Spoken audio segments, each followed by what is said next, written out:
21শে জুলাইও একাধিক স্কুলের পরীক্ষা বানচাল করেছে তৃণমূল, বন্ধ রাখতে বাধ্য করেছে।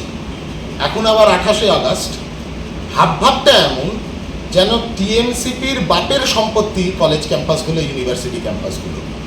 ওদের রাজ্যের নেতা যেন ঠিক করে দেবে কবে পরীক্ষা হবে, কবে পরীক্ষা হবে না, কে পাশ করবে, কে ফেল করবে, কে কলেজে ভর্তি হবে, কে কলেজে ভর্তি হবে না।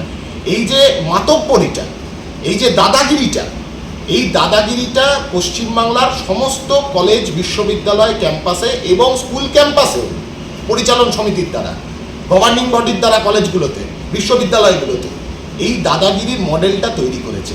সেই দাদাগিরিরই বহিঃপ্রকাশ কলকাতা বিশ্ববিদ্যালয়ের 28শে আগস্টের পরীক্ষা বানচাল করবার যে শুরু করলো যে প্রক্রিয়াটা, ফেসবুক পোস্ট ইত্যাদি ইত্যাদি এসবের মাধ্যমে, এই দাদাগিরিরই বহিঃপ্রকাশ। এই দাদাগিরিটাকে বন্ধ করার জন্য গোটা রাজ্যের ছাত্রছাত্রীরা ঐক্যবদ্ধ হচ্ছে। কলকাতা বিশ্ববিদ্যালয়ের ছাত্রছাত্রীরাও এই দাদাগিরির জবাব দেবে।